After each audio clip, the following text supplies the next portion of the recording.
ప్రభునందు ప్రేమైన దేవుని పిల్లలారా, దేవుని యొక్క మహాకృపను బట్టి ఆయన విలువైన మాటలు నేర్చుకునే చక్కటి తరుణాన్ని మనందరికీ అనుగ్రహించిన దేవాది దేవునికి మొట్టమొదటిగా మనసారా కృతజ్ఞతాస్తుతులు తెలియజేస్తూ, అలాగే పరలోకమందున తండ్రి మాటలను నేర్చుకున్నటకు చేరి వచ్చిన దేవుని పిల్లలని మీ అందరికీ కూడా నా హృదయపూర్వక వందనాలు తెలియజేస్తున్నాను.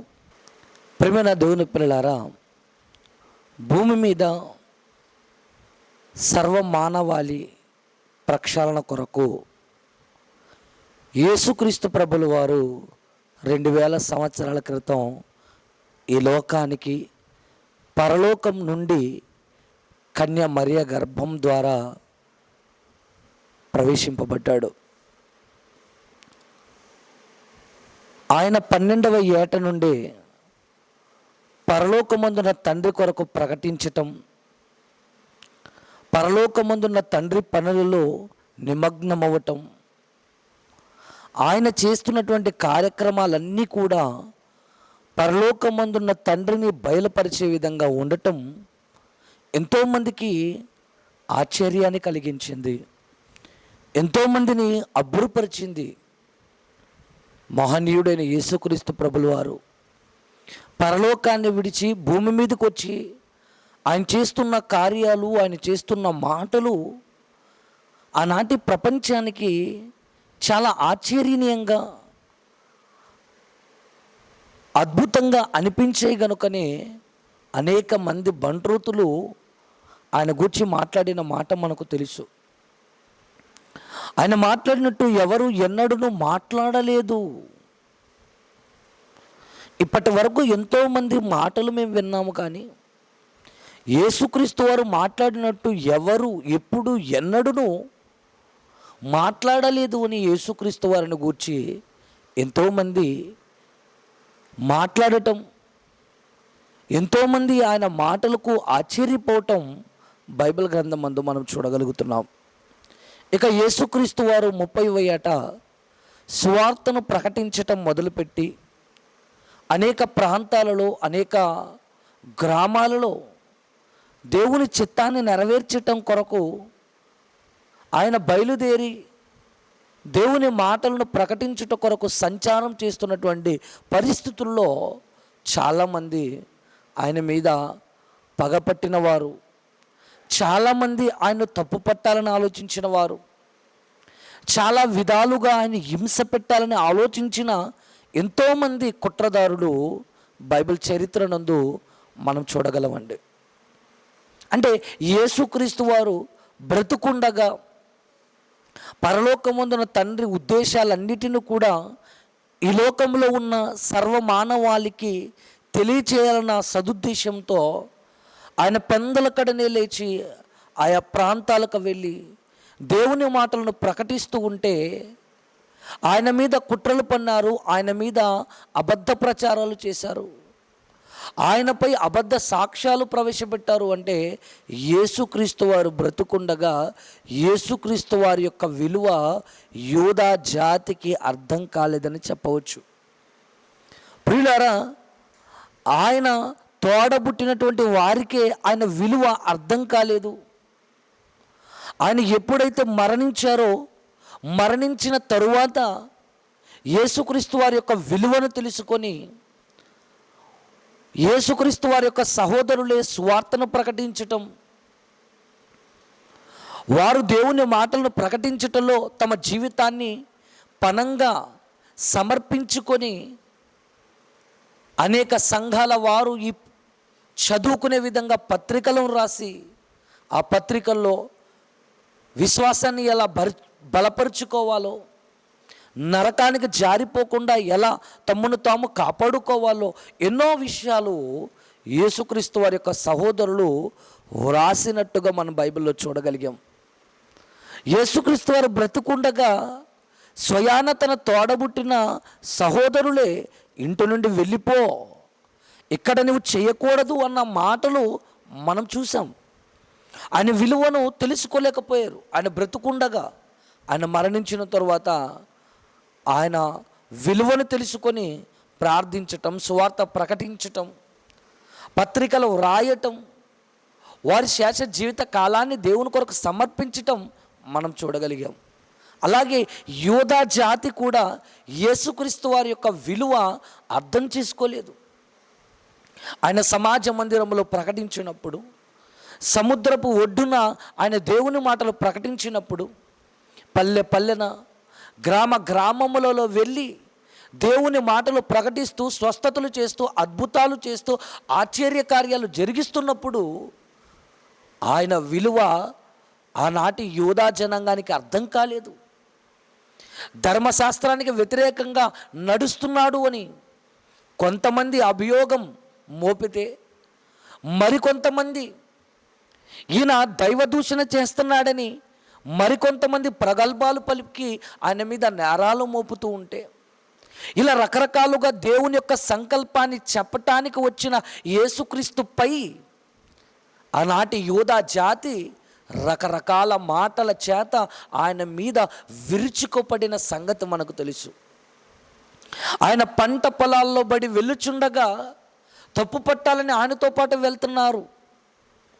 అలాగే విశ్రాంతి దినమున ఆయన స్వస్థత పరుస్తాడా లేదా, ఆయన తప్పు పట్టాలని ఎన్నో విధాలుగా ఆయన తప్పు పట్టాలని అహర్నిశలు ఆలోచిస్తున్నటువంటి శాస్త్రులు, పరిశీలు, సద్దుకైలు ఎంతో మంది ఆయన తప్పు పట్టాలి, ఆయన సమాజం అంతా కూడా వెంబడిస్తుంది, ఆయన మాటలు నమ్మి అనేక మంది దేవుణ్ణి తెలుసుకుంటున్నారు అని చాలామంది ఆ రోజులోనే తప్పు పట్టటానికి, యేసుక్రీస్తు వారిని చెడుగా చిత్రీకరించటానికి చాలామంది అభియోగాలు మోపారు. యేసుక్రీస్తు వారిని చెడుగా చిత్రీకరించటానికి ఎన్నో ప్రయత్నాలు చేశారు. అంటే యేసుక్రీస్తు వారి యొక్క విలువ ఆనాటి యూదా జనాంగానికి అర్థం కాలేదని చెప్పాలి. ఆయన పల్లె పల్లెన సువార్త ప్రకటిస్తుంటే, అనారోగ్యంతో ఉన్న వారిని స్వస్థత పరుస్తుంటే, అనేక మందికి ఆయన పరిచర్య చేస్తూ ఉంటే ఆయన విలువ అర్థం చేసుకోలేక ఆయన మీద రకరకాలుగా మాట్లాడారు, రకరకాలుగా వ్యంగ్యంగా ఆయనపై అపహాస్యం చేస్తూ మాట్లాడారు. ఇదంతా చూసినటువంటి అపోస్తుడైన పేతురు గారు ఆయన బ్రతుకుండగా ఆయనకు జరిగిన అవమానం, ఆయన బ్రతుకుండగా ఆయన చూసినటువంటి చులకన విధానం అంతటిని కూడా మనసులో పెట్టుకొని అపోస్తులలో అగ్రగణ్యుడుగా పేతురు ఏమని మాట్లాడుతున్నారో తన పత్రికలో ఒక్కసారి మనం చూడగలిగితే, పేతురు రాసిన మొదటి పత్రిక 2వ అధ్యాయము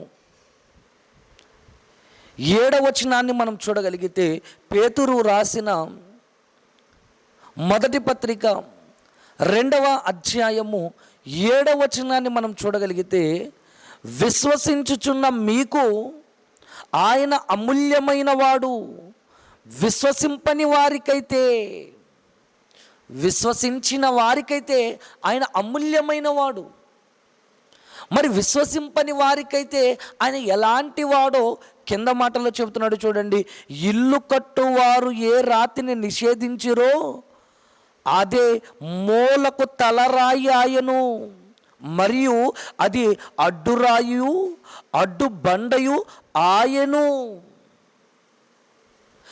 అపోస్తలుడైనటువంటి పేతురు గారు మాట్లాడుతున్న మాట మనం జాగ్రత్తగా ఆలోచన చేస్తే యేసుక్రీస్తు వారిని గూర్చి మాట్లాడుతున్నారు. ఎంతోమంది యేసుక్రీస్తు వారు బ్రతుకుండగా ఆయన సువార్త ప్రకటిస్తుంటే, స్వస్థతలు చేస్తుంటే ఆయన వ్యంగ్యంగా మాట్లాడిన వారు లేకపోలేదు, ఆయన తప్పు పట్టాలన్న అనుకున్నవారు లేకపోలేదు. శత విధాలుగా ప్రయత్నిస్తున్న వాళ్ళందరినీ కూడా మనసులో పెట్టుకొని మాట్లాడుతున్నాడు.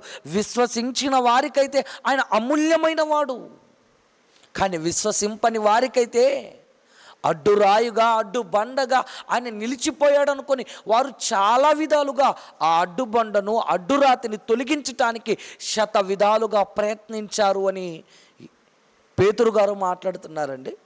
ఇంతకీ ఎవరి కొరకు మాట్లాడుతున్నాడు ఈ మాట అంటే, పైనుండి మనం చూడగలిగితే 4వ వచనం చూడండి, మనుష్యుల చేత విసర్జింపబడినను. మనుషులందరూ కూడా దేవుని కొరకు ప్రకటిస్తుంటే విసర్జించేశారట. ఎందుకొరకు విసర్జించారు అంటే దేవుని కొరకు ప్రకటిస్తున్నందుకు. అనేక మంది పాపులను పరలోకమందున తండ్రి చెంతకు చేరుస్తున్నందుకు ఆయన విసర్జించారట. అందుకే యెషయా గ్రంథంలో కూడా వ్రాయబడిన మాటను ఒక్కసారి మనం చూడగలిగితే, యెషయా గ్రంథము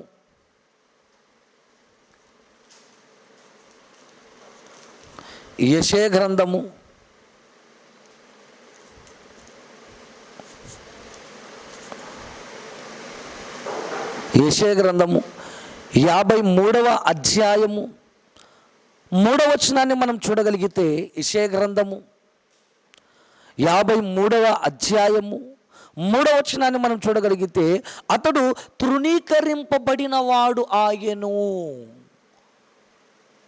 మనుష్యుల వలన విసర్జింపబడిన వాడుగాను, వ్యసనాక్రాంతుడుగాను, వ్యాధిని అనుభవించిన వాడుగాను, మనుష్యులు చూడనొల్లని వాడుగాను ఉండెను.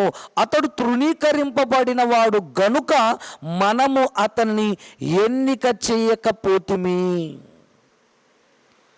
చూసారా, సొంత యోధ జాతి వారే ఆయన ఎన్నిక చేయలేదు.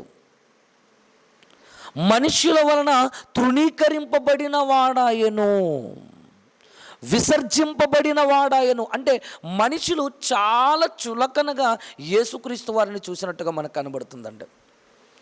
ఇతను దేవుని కొరకు చెప్పటం ఏంటి? వడ్లవాని కుమారుడు కాడా? అతని తల్లి మరియా కన్యక ఒక పురుషునితో వెళ్ళకుండానే గర్భవతి అయింది అని రకరకాలుగా ఆయన గూర్చి వ్యంగ్యంగా మాట్లాడుతూ, అవహేళన చేస్తూ మనుష్యులందరూ కూడా ఆయన విసర్జించినటువంటి పరిస్థితి మనకు కనబడుతుంది. చూడండి, పేతురు గారు అదంతా కూడా కల్లారా చూశారు. యేసుక్రీస్తు వారి యొక్క జీవితంలో ఏ సంఘటనలు జరిగాయో అదంతా కూడా యేసుక్రీస్తు ప్రభులు వారు దగ్గరుండి చూస్తూ పేతురు గారు మాట్లాడుతున్నాడు, మనుష్యుల చేత విసర్జింపబడినను, దేవుని దృష్టికి ఏర్పరచబడినదియు అమూల్యమునైన సజీవమునైన రాయునకు ప్రభునొద్దకు వచ్చిన వారై. అమూల్యమైన సజీవమైన రాయి అంటున్నాడు. చూడండి, ఎవరు ఆ రాయి అంటే యేసుక్రీస్తును గూర్చి మాట్లాడుతున్నాడు. చూడండి, సజీవమునైన రాయునకు ప్రభునొద్దకు వచ్చిన వారై. యేసుక్రీస్తును ఒక రాయిగా పోల్చి మాట్లాడుతున్నట్టుగా మనకు కనబడుతుంది. చూడండి, ఆయన దగ్గరికి వచ్చిన వారు సజీవమైన రాయునకు ప్రభునొద్దకు వచ్చిన వారై. యేసుక్రీస్తు ద్వారా దేవునికి అనుకూలమగు ఆత్మ సంబంధమైన బలులర్పించుటకు పరిశుద్ధ యాజకులుగా ఉండునట్లు మీరు సజీవమైన రాళ్ల వలె నుండి ఆత్మ సంబంధమైన మందిరముగా కట్టబడుచున్నారు. ఆయన రాయి, ఆయన మీద మనమందరం కూడా ఒక్కొక్కరముగా కట్టబడుచున్నాము, మందిరముగా కట్టబడుచున్నాము. ఒకరోజు ఆయన విలువ అర్థం చేసుకోలేకపోయారు. ఆయన దేవుని మాటలు ప్రకటిస్తుంటే, ఆయన భవిష్యత్తును గురించి చెబుతుంటే, యెరూషలేమును గురించి మాట్లాడుతుంటే వీళ్ళందరూ కూడా చాలా వ్యంగ్యంగా అవహేళన చేశారు. వాళ్ళ కొరకు మాట్లాడుతున్నాడు. చూడండి, ఒకరోజు అమూల్యమైన సజీవమైన రాయి దేవుడు సియోనులో స్థాపించాడు. ఆ రాయి ఎవరో కాదు, యేసుక్రీస్తును నరుడు. ఆయన భూమి మీద బ్రతుకుండగా ఆయన విలువ అర్థం చేసుకోలేకపోయారు. అయితే ఎవరైతే ఆయనను తృణీకరిస్తారో, తృణీకరించిన వారందరికీ కూడా మూల రాయిగా ఆయన నిలిచిపోతాడు అన్న విషయాన్ని పేతురు గారు మాట్లాడుతున్నారు. చూడండి, అంటే ఆయన కల్లారా చూశాడండి. విసర్జించిన వాళ్ళందరినీ కూడా కల్లారా చూశాడు పేతురు గారు. చాలా చులకనగా యేసుక్రీస్తు వారిని గురించి మాట్లాడిన వారిని వాళ్ళందరినీ కూడా కల్లారా చూసి మాట్లాడుతున్నాడు. ఇల్లు కట్టువారు నిషేధించిన రాయి. ఒకరోజు లేఖనాలలో రాయబడింది. లేఖనాలలో వ్రాయబడిన ఆ మాట యేసుక్రీస్తు వారిని గూర్చి నెరవేరింది. ఒకప్పుడు ఆయన తృణీకరించారు, ఆయన విసర్జించారు, కానీ ఆయన మూలకు తలరాయి అయిపోయాడు. ఎవరండి విసర్జించారు ఆయన్ని? ఆయన విసర్జించిన వాళ్ళందరికీ కూడా మూలకు తలరాయి అయిపోయాడా ఏంటి? పేతురు మాటలో ఉన్న భావం అన్న విషయాన్ని మనం ఆలోచించగలిగితే ఒక్కసారి పేతురు గారు మాట్లాడుతున్న మాటలు మన బైబిల్ గ్రంథం అందు చూద్దాం. అపోస్తుల కార్యములు 2వ అధ్యాయము, అపోస్తుల కార్యములు 2వ అధ్యాయము 5వ వచనాన్ని ఒకసారి మనం చూడగలిగితే, ఆ కాలమున ఆకాశము క్రింద నుండి ప్రతి జనములో నుండి వచ్చిన భక్తి గల యూదులు యెరూషలేములో కాపురముండిరి. ఆకాశము క్రింద నుండి ప్రతి జనములో నుండి వచ్చిన భక్తి గల యూదులు యెరూషలేమునకు వచ్చారు. అలా యెరూషలేమునకు వచ్చినప్పుడు ఈ శబ్దము కలగగా జనులు గుంపుగూడి వచ్చి ప్రతి మనుషుడు తన తన స్వభాషతో మాట్లాడుట విని కలవరపడిరి. అంతటా అందరూ విభ్రాంతి నొంది ఆశ్చర్యపడి, ఇదిగో మాట్లాడుచున్న వీరందరూ గలిలయులు కారా? మనలో ప్రతి వాడు తాను పుట్టిన దేశ భాషతో వీరు మాట్లాడుట మనం వినుచున్నాం. ఇదేమి? పార్తీలు, మాదీలు, ఎలామీలు, మెసపతోమియా, యోదయ, కపదోకియా, పొంతు, ఆసియా, పృగియా, పంపులియా, ఐగుప్తు అను దేశముల యందలి వారు, కురేని దగ్గర లిబియా ప్రాంతముల యందు కాపురమున్న వారును, రోమా నుండి పరవాసులుగా వచ్చిన వారు, యూదులు, యూదామత ప్రవిష్టులు, క్రేతీయులు, అరబ్బీయులు మొదలైన మనమందరము వీరు మన భాషలతో దేవుని గొప్ప కార్యములు వివరించుట వినుచున్నామని చెప్పుకొనిరి. కొందరు విభ్రాంతి నుండి ఎటు తోచక ఇది ఏమగునో అని ఒకరితో ఒకడు చెప్పుకొనిరి. అంటే ఇన్ని ప్రాంతాల వారు అందరూ కూడా ఒక చోట కూడారు. పార్తీలు, ఎలామీలు, మెసపతోమియా వాళ్ళందరూ కూడానండి, అరబ్బీలు, క్రేతీయులు వీళ్ళందరూ కూడా ఒక చోట కూడారు. అలా కూడినప్పుడు అపోస్తలులు వారి వారి భాషలతో దేవుని కార్యాలను వివరిస్తున్నారట. వాళ్ళు ఆశ్చర్యపడుతున్నారు. అదేంటి, వీరందరూ కూడా గలిలీలే కదా, వీరు మనం పుట్టిన భాషలతో మాట్లాడుచున్నారు, ఇది ఏంటి? దేవుని గొప్ప కార్యములు వివరించుట వినుచున్నామని చెప్పుకొనిరి. వీరు మన భాషలో దేవుని గొప్ప కార్యాలు చెబుతున్నారు కదా అని ఆశ్చర్యపోతుంటే 14 వచనం, అయితే పేతురు ఆ 11 కూడా లేచి నిలిచి బిగ్గరగా వారితో ఇట్లనెను, యోదయ మనుషులారా, యెరూషలేములో కాపురమున్న సమస్త జనులారా, ఇది మీకు తెలియనుగాక, చెవియొగ్గి నా మాటలు వినుడి. పేతురు గారు ప్రసంగం ప్రారంభించారు. ఎవరైతే ఆయా ప్రాంతాల నుండి, ఆయా దేశాల నుండి వచ్చారో వారి వారి భాషలతో వీరు మాట్లాడుతున్నారు. మాట్లాడటం చూసి ఆశ్చర్యపోయిన తరువాత పేతురు గారు అంటున్నారు, ఇదిగో నా మాటలు వినండి. యోదయ మనుషులారా, యెరూషలేములో కాపురమున్న మనుషులారా, ఇది మీకు తెలియాలి. ఒక విషయం మీకు తెలియాలి. ఏంటా విషయం అంటే, ఏమండి మాట్లాడుతున్నారు చూడండి. అని ఏమని మాట్లాడుతున్నారు? 23వ వచనం ఒక్కసారి చూడండి. 23వ వచనంలో ఏమని మాట్లాడుతున్నాడు? దేవుడు నిశ్చయించిన సంకల్పమును, ఆయన భవిష్యత్ జ్ఞానమును అనుసరించి అప్పగించిన ఈయనను మీరు దుష్టుల చేత సిలువ వేయించి చంపితిరి. పేతురు గారు ఒక విషయాన్ని చెప్పేశారు. ఏంటంటే, మీరు యేసుక్రీస్తు వారిని దుష్టుల చేత సిలువ వేయించి చంపేశారు. 22వ వచనం కూడా చదువుదాం. ఇశ్రాయేలీయులారా, ఈ మాట వినుడి. దేవుడు నజరేయుడగు యేసు చేత అద్భుతములను, మహత్కార్యములను, సూచక క్రియలను మీ మధ్య చేయించి ఆయనను తన వలన మెప్పు పొందిన వానుగాను మీకు కనబరుచును. ఇది మీరు ఎరుగుదురు.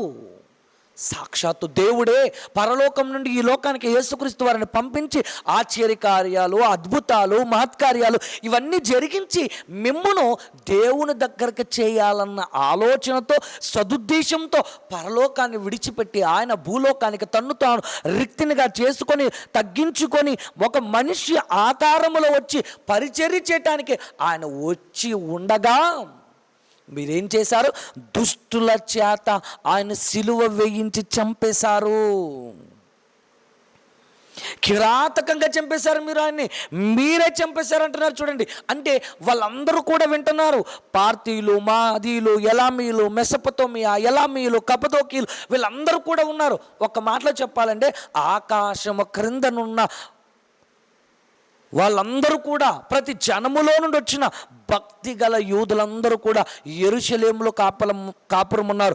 వారితో మాట్లాడుతున్నారు, మీరే యేసుక్రీస్తు వారిని చంపేశారు. చంపారు ఓకే, కానీ ఎప్పుడో మీరు చంపినటువంటి యేసుక్రీస్తు వారిని గూర్చి దేవుడు ఎప్పుడో లేఖనాలను వ్రాయించాడు. ఏమని వ్రాయించాడో తెలుసా?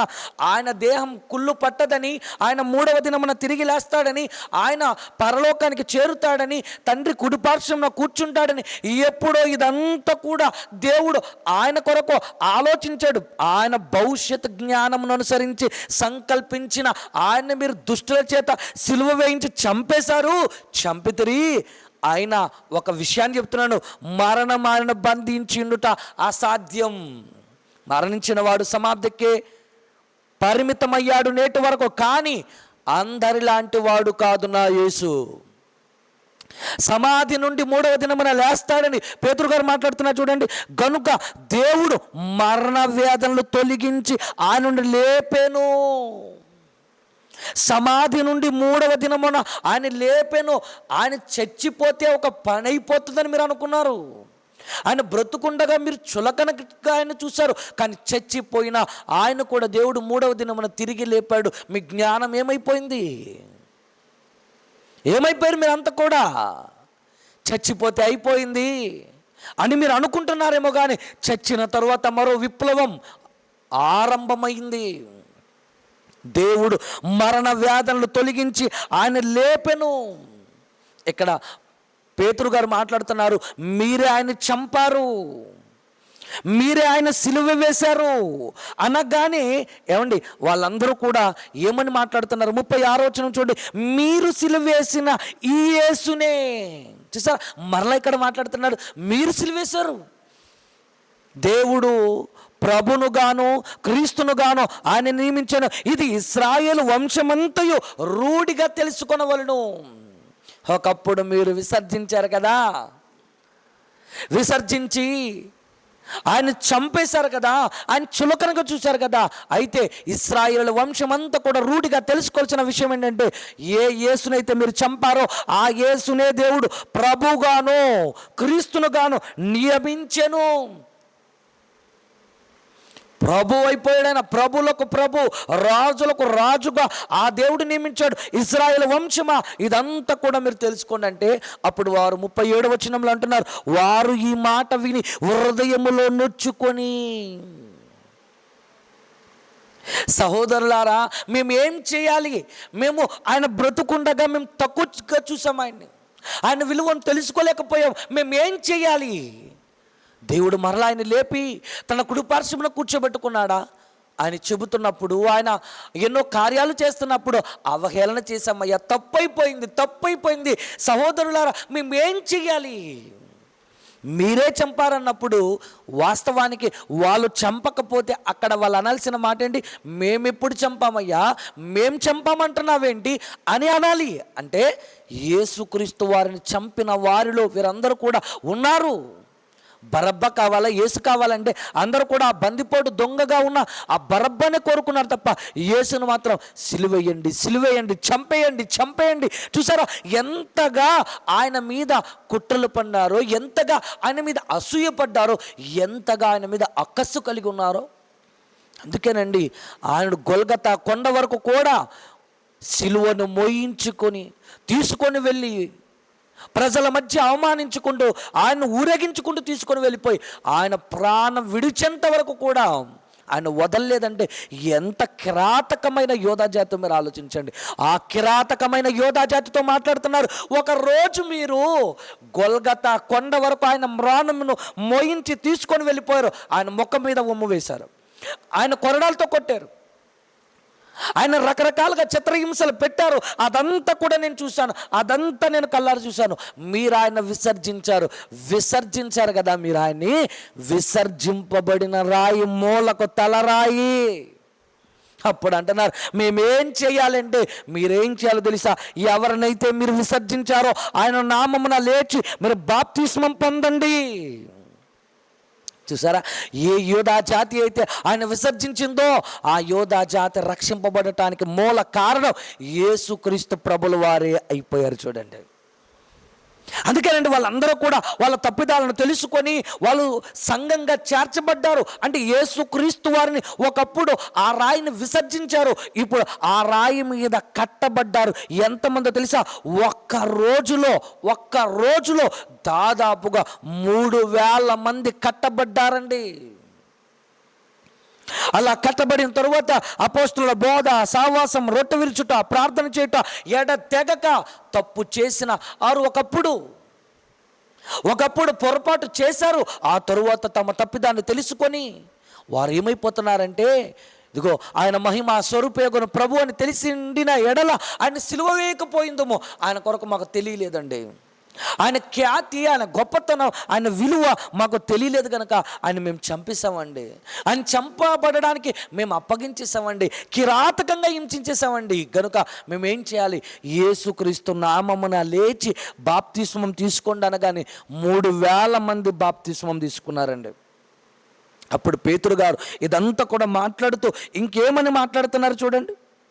3వ అధ్యాయంకి వచ్చేసరికి అక్కడ ఒక సన్నివేశాన్ని మనం చూడగలుగుతున్నాం. 3వ అధ్యాయంకి వచ్చేసరికి ఏమని చెప్తున్నాడు తెలుసా? ఏమండి, అక్కడ పుట్టినది మొదలుకొని కుంటివాడైన ఒక మనుషుడు ఉన్నాడు.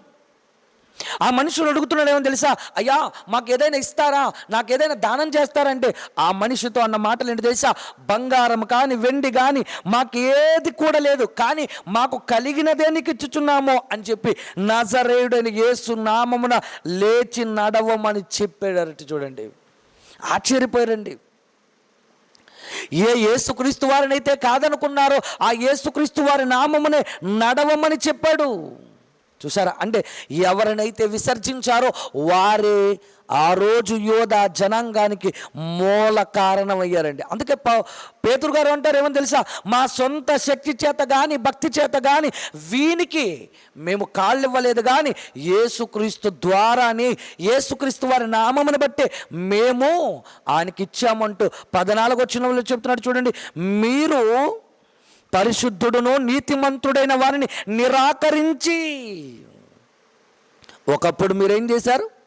పరిశుద్ధుడైన యేసుక్రీస్తు వారిని మాట యందు దోషం లేదు, చూపు యందు దోషం లేదు, ఆయన బ్రతుకులో ఎటువంటి తప్పు లేదు, అలాంటి ఆయనను మీరు ఏం చేశారు? నిరాకరించి హంతకుడైన మనుషుల్ని మీకు అనుగ్రహించమని అడిగితిరి.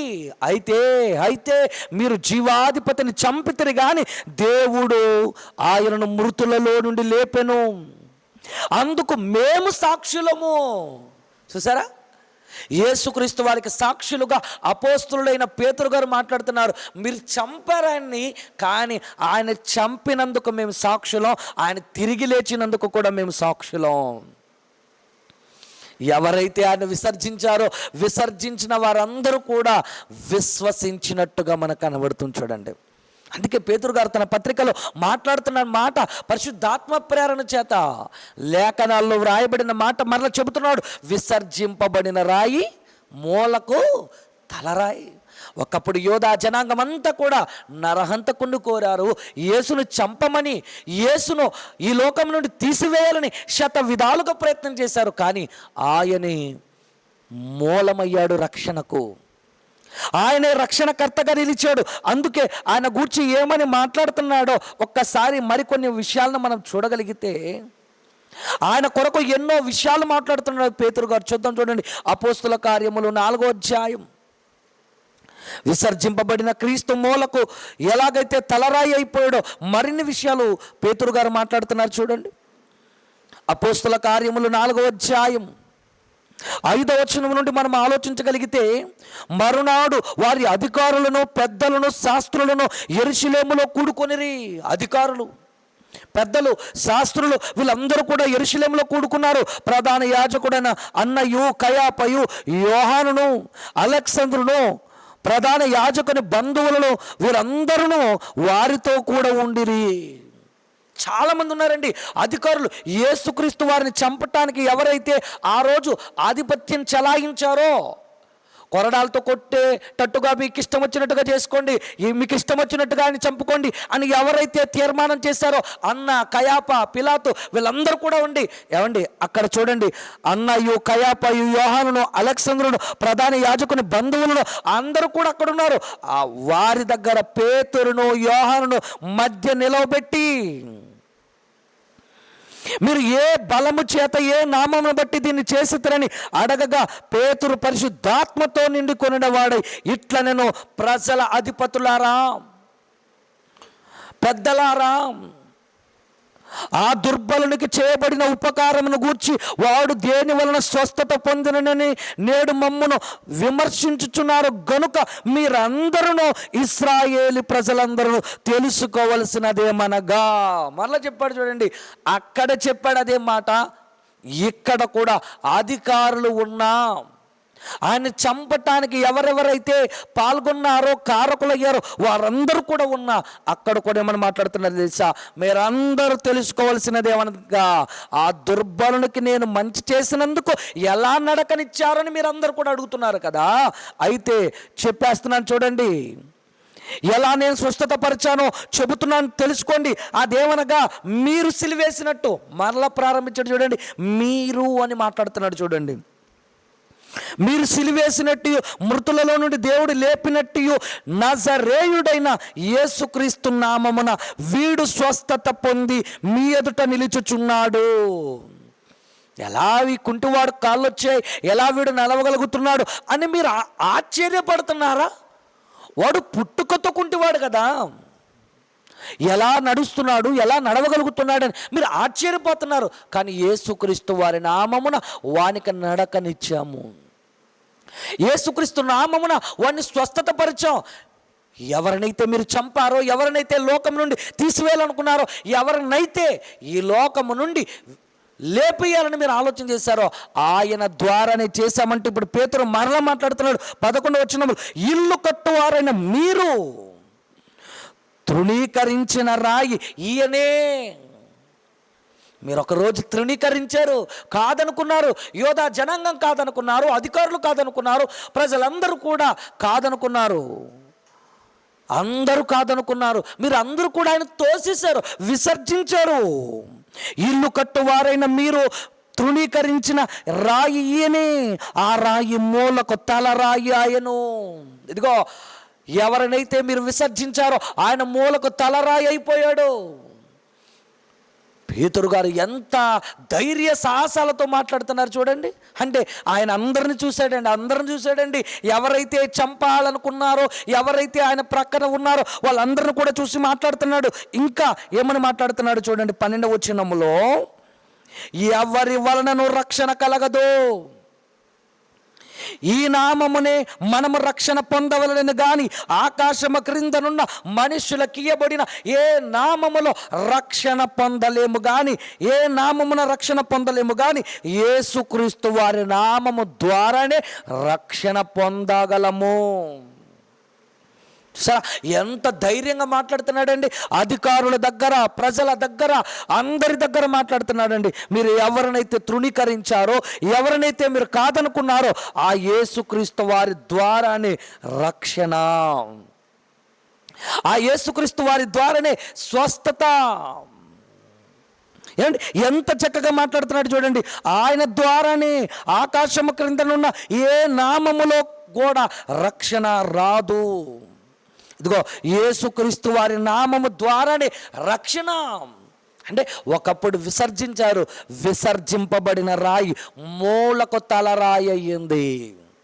ఆ రాయి మీద కదా నేటికి కూడా సంఘం కట్టబడుతుంది.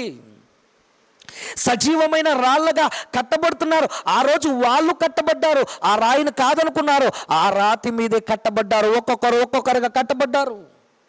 అయ్యో మేము తప్పు చేసాం ఆ రోజు కట్టబడ్డారు. ఈరోజు మనం కూడా ఆ వాక్యం ద్వారానే కట్టబడుతున్నాం. ఈరోజు చాలామంది యేసుక్రీస్తు వారిని విసర్జిస్తున్నారు, క్రైస్తవ్యాన్ని కాదనుకుంటున్నారు, క్రీస్తుని గురించి తప్పుడుగా వాగుతున్నారు, మాట్లాడుతున్నారు, యేసుక్రీస్తు వారిని గురించి అబండాలు వేయాలనుకుంటున్నారు.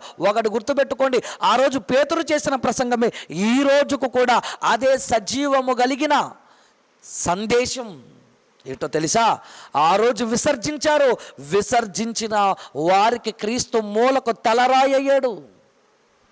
అంతెందుకండి, చరిత్రకు వెళ్ళి ఆలోచన చేస్తే ఒకరోజు యోధా జాతినే లేపేయాలనుకున్నారు రాజులు. కానీ యోధా జాతి లేకుండా వాళ్ళ జీవితం గడవలేని పరిస్థితి, వాళ్లకు ముందుకు కొనసాగలేని పరిస్థితి. యోధా జాతిని లేకుండా చేయాలనుకున్నారు. అదే యోధా జాతి వలన సంరక్షింపబడ్డారు. అదే యోధా జాతి వలన ప్రాణాలతో కాపాడబడ్డారు. యేసుక్రీస్తు వారిని కూడా పుట్టినప్పుడే చంపేయాలనుకున్నారండి. కానీ పుట్టినప్పుడే చంపేయాలని ప్రణాళికలు చేశారు. కానీ ఆయనే మూలకు తలరాయి అయ్యాడు. పుట్టినది మొదలుకొని ఎన్ని విధాలుగా మీరు ప్రయత్నించిన విసర్జింపబడిన రాయి మూలకు తలరాయి అయిపోయింది. చూసారా దేవుని పిల్లలారా, ఒకరోజు యూదులందరూ కూడా విసర్జించారు, వాళ్ళకు మూలకు తలరాయి అయిపోయాడు, వారి రక్షణకు కారణమయ్యాడు. ఈరోజు కూడా చాలామంది క్రైస్తవ్యాన్ని గురించి, క్రీస్తుని గురించి తప్పుడుగా మాట్లాడుతున్నా మీ అందరికీ కూడా క్రీస్తు మూలకు తలరాయి అన్న సంగతి మర్చిపోకండి. ఒకరోజు ధనవంతుడిలా మీరు ఆశ్చర్యపడిపోతారు, ధనవంతుడిలా దుఃఖపడి బాధపడాల్సిన అవసరం వస్తుంది. అయ్యో మేము తప్పు చేసాం. మీ తప్పులు మీరు తెలుసుకుంటారు, రొమ్ములు కొట్టుకుంటారు, ఏడుస్తారు. అప్పుడు ధనవంతుడు అలాగే కదా, లాజరును చూసి ఏడుస్తున్నాడట. ఆ లాజరు నాకు తెలుసు కానీ బ్రతుకుండగా నువ్వు పట్టించుకోలేకపోయావు కదా, బ్రతుకుండగా నీ విలువ ఇవ్వలేకపోయావు కదా. ఇదిగో యేసుక్రీస్తు వారు ఆ రోజు బ్రతుకుండగా విలువ తెలుసుకోలేకపోయారు. చనిపోయిన తరువాత ఆయన విలువను గురించి పేతురు గారు ప్రసంగం చేస్తున్నారు. ఎవరినైతే మీరు విసర్జించారో ఆయనే మూలకు తలరాయిగా ఉన్నాడు. ఈరోజు ఎంతమంది అయితే ఆయన విసర్జిస్తున్నారో, ఎంతమంది అయితే ఆయన గురించి మాట్లాడుతున్నారో, ఎంతమంది అయితే ఆయన ధరించుకున్న వారి గురించి తప్పుడుగా మాట్లాడుతున్నారో వారందరూ కూడా విశ్వసించే సమయం ఆసన్నమైంది.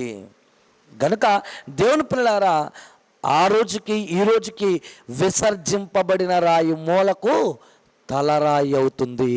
కనుక వాక్యంగా యేసుక్రీస్తు వారు మన దగ్గర ఉన్నారు. ఆయన విలువను తెలుసుకోండి, ఆయన గూర్చి వ్రాయబడిన సంగతులు తెలుసుకోండి. ఆయన లేకపోతే పరలోకానికి మనం వెళ్ళలేం, ఆయన ద్వారానే స్వర్గానికి మనం చేరగలం. కనుక యేసుక్రీస్తు వారి విలువ బ్రతుకుండగానే తెలుసుకోండి. ఓకే, కళ్ళు మూసుకొని ప్రార్థన చేసుకుందాం. ప్రేమ నమ్మకం కలిగిన మా తండ్రి, దయగలిగిన దేవా, మీ కుమారుడైన యేసుక్రీస్తు వారి యొక్క ఖ్యాతి ఒకరోజు యోధా జనాంగం తెలుసుకోలేకపోయింది. అంతకంటే ముందుగా అతని తోడబుట్టినటువంటి సహోదరులు తెలుసుకోలేకపోయారు. అధికారులు, సామాజిక వర్గంలో ఉన్నటువంటి ప్రజలందరూ కూడా తెలుసుకోలేకపోయారు. కానీ ఆయన చనిపోయిన తరువాత పేతురు గారు మాట్లాడుతున్న మాటలు చూస్తుంటే ఆశ్చర్యనీయంగా కనిపిస్తున్నాయి తండ్రి. విసర్జింపబడిన రాయి మూలకు తలరాయి అయ్యింది. నేడు కూడా క్రైస్తవ్యాన్ని విసర్జించుతున్న వారెవరైనా, క్రీస్తుని గురించి తప్పుడుగా మాట్లాడుతున్న వారెవరైనా మూలకు తలరాయి క్రీస్తేనన్న సంగతి జ్ఞాపకం పెట్టుకొని మారు మనసు పొందగలుగుటకు సాయం దయచేయమని కోరుకుంటూ క్రీస్తు వారి పవిత్రమైన నామమున ఈ ప్రార్థన అడిగి వేడుకొనుచున్నాము కన్న తండ్రి. ఆమేన్.